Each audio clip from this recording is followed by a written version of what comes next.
Hello friends, welcome to Sumi Gokul வீடு. இன்றைக்கி ஒரு ஸ்பெஷல் டே தான். இந்த ஸ்பெஷல் டேவுக்காக தான் இன்றைக்கி கேக் செஞ்சுருக்கேன். இது வந்து சாக்லேட் கேக். இந்த சாக்லேட் கேக் நான் இப்போ தான் ஃபஸ்ட் டைமாக ட்ரை பண்ணியிருக்கேன். நான் எக்ஸ்பெக்ட் பண்ணதை விட ரொம்ப சூப்பராகவே வந்துருந்துச்சு.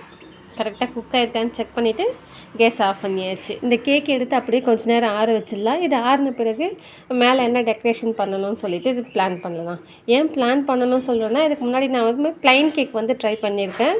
1-2 சொதப்புனாலும் பட்டு லாஸ்ட்டில் செஞ்சதெல்லாம் நல்லாவே வந்துச்சு. இந்த கேக்கில் அப்ளை பண்ணுறதுக்காக ஃபஸ்ட்டு சுகர் சிரப் ரெடி பண்ணிக்கிறேன். சுகர் சிரப் ரெடி பண்ணுறதுக்கு ஒரு குட்டி டம்ளரில் ஃபுல்லாக சுகர் எடுத்துக்கிறேன். அதே டம்ளரில் தண்ணி எடுத்துக்கலாம். இது ரெண்டும் மிக்ஸ் பண்ணி கேஸ் ஸ்டவ் ஆன் பண்ணி வச்சுட்டு இது ஜஸ்ட்டு கரையிற அளவுக்கு நம்ம மிக்ஸ் பண்ணால் போதும். அந்த கம்பி பதம் பாகு பதம்லாம் சொல்லுவோம் இல்லையா, அந்த அளவுக்குலாம் வேண்டாம். இது ஜஸ்ட்டு கரைஞ்சால் போதும். கரைஞ்சதை இதை வந்து ஃபில்டர் பண்ணிக்கிறேன். ஃபில்டர் பண்ணது கொஞ்சம் நேரம் சூடு ஆற வச்சுட்டு ஃப்ரிட்ஜில் வச்சுட்டா இது நல்லா கூலிங்காக இருக்கும். கேக்கில் அப்ளை பண்ணும்போது டேஸ்ட்டு சூப்பராக இருக்கும். இந்த 2 கேக்கு வந்து சூப்பராக ஆறிடுச்சு. இப்போ ஒரு கத்தி எடுத்து அந்த ஓரத்தில் எடுத்து விட்டு கேக்கை வந்து பிளேட்டுக்கு மாற்றிக்கிறேன். கொஞ்சம் எடுக்கிறதுக்கு கஷ்டமாக தான் இருந்துச்சு. கொஞ்சம் பொறுமையாக வந்து எடுக்கும்போது வந்துடுச்சு. அது அப்படியே 2 கேக்கையும் வந்து பிளேட்டுக்கு மாற்றியாச்சு. கேக் வந்து நல்லா ஸ்பாஞ்சியாக சூப்பராக இருந்துச்சு. ஏதோ ஒரு இன்க்ரீடியன்ட் மட்டும் கொஞ்சம் அதிகமாக சேர்த்துருக்கேன். சுகராக இல்லை ஆயிலான்னு தெரியல.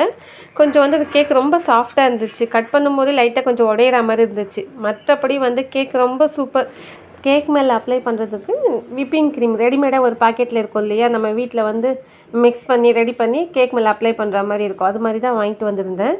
இதுக்கு முன்னாடி நான் விப்பிங் க்ரீம் வந்து ரெடி பண்ணி அப்ளை பண்ணது கிடையாது, யூஸ் பண்ணலை. இதுதான் வந்து ஃபஸ்ட் டைம். அதையும் வந்து எப்படி செய்யணும்னு பார்க்கணும். டைம் இருந்தால் தான் அந்த விப்பிங் க்ரீம் வந்து நான் யூஸ் பண்ணலாம். அப்படி இல்லைன்னா சிம்பிளாக மேலே சாக்லேட் கனாஷ் ரெடி பண்ணி அப்ளை பண்ணி கேக் கொடுத்துடலான்னு இருக்கேன். பார்க்கலாம் எப்படி வருதுன்னு. கேக்கு பிளேட்டுக்கு வந்து மாற்றியாச்சு. மாற்றிட்டு வந்து அது மேலே லேயராக கட் பண்ணிட்டா சுகர் சிரப் அப்ளை பண்ணுறதுக்கு ஈஸியாக இருக்கும். சுகர் சிரப் வந்து எல்லா கேக்லேயும் வந்து ஈவனாக வந்து ஸ்ப்ரெட் ஆகிருக்கும். இந்த ஹார்டின் ஷேப்பில் இருந்த கேக் வந்து கொஞ்சம் லைட்டாக வந்து பேன்லேயே ஒட்டிடுச்சு. இந்த ரவுண்ட் சைஸ் பேன் கேக்கில் செஞ்சது வந்து கொஞ்சம் ஈஸியாக வந்துடுச்சு. இந்த ஓரத்துலலாம் எடுத்து விட்டதும் எடுக்கிறதுக்கு கொஞ்சம் ஈஸியாக தான் இருந்துச்சு. அதில் வந்து அந்தளவுக்குலாம் ஒட்டலை. இன்றைக்கி என்னோடய பையனோட ஸ்கூலில் குரூப் லஞ்சுக்கு ஸ்பெஷல் ட்ரீட் தான் இந்த கேக். இதுக்கு முன்னாடி வீட்டில் நாங்கள் குட்டி குட்டியாக கேக்லாம் ட்ரை பண்ணியிருக்கோம். இந்த vanilla sponge cake, cupcake, இந்த இட்லி பிளேட்லேயே செய்கிற கேக் மாதிரிலாம் ட்ரை பண்ணியிருக்கேன். எல்லாமே கொஞ்சம் நல்லா வந்திருக்கு. அதனால இன்றைக்கி இவர் வந்து ஸ்கூலில் ஃப்ரெண்ட்ஸ் எல்லாம் மெனு கேட்டதை வந்து எங்கள் மம்மி கேக் சூப்பராக செய்வாங்க, நான் என்னோடய ட்ரீட் வந்து கேக் செஞ்சு கொண்டு வரேன்னு சொல்லிட்டு வந்துட்டார். அவனுக்காக தான் இப்போ ஃபஸ்ட் டைம் இந்த கேக் ட்ரை பண்ணியிருக்கேன். கேக்கோட கலரும் சரி டேஸ்ட்டும் சரி நல்லா வந்திருக்கு.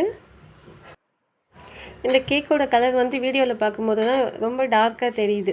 ஆனால் நேரில் பார்க்கும்போது இந்த அளவுக்கு டார்க் இல்லை. கேக் நல்லா ஆறிடுச்சு. இப்போ இதை வந்து லேயராக கட் பண்ணிவிட்டு நம்ம சுகர் சிரப் அப்ளை பண்ணுறதுக்கு இல்லை க்ரீம் அப்ளை பண்ணுறதுக்கு ஈஸியாகவும் இருக்கும். மேலே வந்து ஈவனாக இருக்கும். விப்பிங் க்ரீம் ரெடி பண்ணி அப்ளை பண்ணி அதை கொஞ்சம் நேரம் செட் பண்ணுறதுக்கு லேட் ஆகும்னு நினச்சிட்டு சாக்லேட் கனாஷ் ரெடி பண்ண ஸ்டார்ட் பண்ணிட்டேன். இந்த சாக்லேட் கனாஷ் ரெடி பண்ணுறதுக்கு வந்து கொஞ்சம் கொக்கோ பவுடர் எடுத்துருக்கேன். இதோட கார்ன்ஃப்ளவர், ஐசிங் சுகர் இல்லைன்னா வந்து நம்ம பவுடர் சுகர் சேர்த்துக்கலாம். இதெல்லாம் சேர்த்து நல்லா மிக்ஸ் பண்ணிக்கணும். நல்லா மிக்ஸ் பண்ண பிறகு இதோட பால் வந்து கொஞ்சம் கொஞ்சமாக சேர்த்து மிக்ஸ் பண்ணிக்கிட்டே இருக்கணும். Cocoa powder, cornflour, icing sugar இதோட வந்து நல்லா மிக்ஸ் பண்ணிவிட்டு அதுக்கப்புறம் கொஞ்சம் கொஞ்சமாக பால் சேர்த்து பபிள்ஸ் இல்லாமல் நல்லா மிக்ஸ் பண்ணிக்கணும். இப்போ பாருங்கள், நான் கொஞ்சமாக பால் சேர்த்துக்கிறேன். நல்லா மிக்ஸ் பண்ணிவிட்டு அப்போ திரும்பவும் பால் சேர்த்து நல்லா வந்து அந்த மாவு கொஞ்சம் கூட சின்ன சின்ன கட்டி இல்லாமல் நல்லா ஸ்மூத்தான மாவாக மிக்ஸ் பண்ணி எடுத்துக்கலாம். இப்போ எல்லா பாலையும் சேர்த்து நல்லா வந்து பபிள்ஸ் இல்லாமல் மிக்ஸ் பண்ணிட்டேன். இந்த பதத்தில் இந்த சாக்லேட் கனாஷ் வந்து நம்ம மிக்ஸ் பண்ணியிருக்கணும். இப்போ கேஸில் ஸ்லோ ஃப்ளேமில் வச்சு இது கொஞ்சம் நேரம் கைவிடாமல் கிண்டிகிட்டே இருக்கணும். ஏன்னா ரொம்ப திக்காகவும் ஆகிடக்கூடாது, தண்ணியாகவும் ஆகிடக்கூடாது. ஒரு 5 மினிட்ஸ் அது போலவே அது கொஞ்சம் லைட்டாக திக்காக வரும்போது கேஸ் ஆஃப் பண்ணிடலாம். இப்போ பாருங்கள், இப்போ ஓரளவு ரெடி ஆகிடுச்சு. இதை ஆஃப் பண்ணிவிட்டு கொஞ்சம் நேரம் நல்லா ஆற வச்சிடலாம். இது நல்லா கூல் ஆகிறதுக்குள்ளே வந்து லஞ்சு செஞ்சிடலாம். இன்றைக்கி லஞ்சுக்கு வந்து ஸ்பெஷலாக அவன் கேட்டது வந்து பாஸ்தா, அதான் மக்ரோனி எடுத்திருக்கேன். இன்றைக்கி வந்து மசாலா பாஸ்தா செய்யலான்னு தான் இருக்கேன். மசாலா பாஸ்தா செய்கிறதுக்கு வந்து சில மசாலா ஐட்டம், அதாவது ஏலக்காய், சோம்பு, அந்த பட்டை, இலை அதெல்லாம் எடுத்திருக்கேன். கொஞ்சம் வெஜிடபிள்ஸும் சேர்த்து செய்யலான்னு கட் பண்ணி வச்சுருக்கேன். கேரட், பீன்ஸ், பச்சை பட்டாணி. இதில் வந்து வெங்காயம், தக்காளி, இஞ்சி, பூண்டு, ஒரே ஒரு பச்சை மிளகாய், கொஞ்சம் கருவேப்பிலை, இதை வந்து நல்லா வந்து மிக்சியில் அரைச்சி வச்சுருக்கேன். நம்மளோட சாக்லேட் கணேஷ் வந்து நல்லா கூல் ஆகிடுச்சு. இப்போ வந்து கேக்கில் அப்ளை பண்ணி கொஞ்ச நேரம் ஃப்ரிட்ஜில் வச்சுட்டா நல்லா செட் ஆகிடும் எல்லாம். சுகர் சிரப் எடுத்து ஃபஸ்ட்டு அப்ளை பண்ணிக்கிறேன். சுகர் சிரப் அப்ளை பண்ணுறதுக்கு அந்த ப்ரஷ் இல்லை என்கிட்ட, அதனால ஸ்பூன்லேயே வந்து மேலே வந்து அப்ளை பண்ணிட்டா முடிஞ்சிருச்சு. பொறுமையாக எல்லா இடத்துலையும் பண்ணுற மாதிரி இந்த சுகர் சிரப் அப்ளை பண்ணிக்கிறேன். சுகர் சிரப்பில் அப்ளை பண்ணதும் வந்து இந்த சாக்லேட் கணாஷ் எடுத்து கேக் ஃபுல்லாக வந்து அப்ளை பண்ணிக்கலாம்.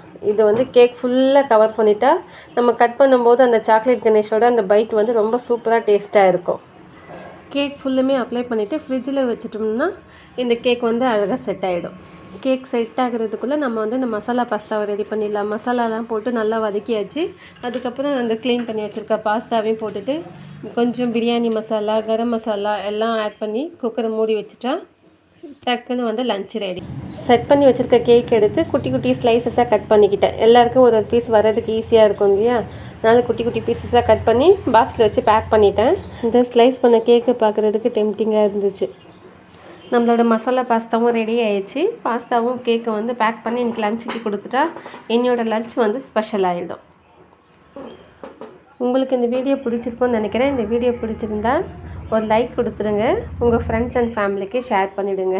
நெக்ஸ்ட் வீடியோவில் மீட் பண்ணலாம். தேங்க்யூ ஃபார் வாட்சிங் திஸ் வீடியோ. பாய் பாய். அப்படியே மறக்காமல் சுமி கோகுல் வீடு சேனலை சப்ஸ்கிரைப் பண்ணிடுங்க.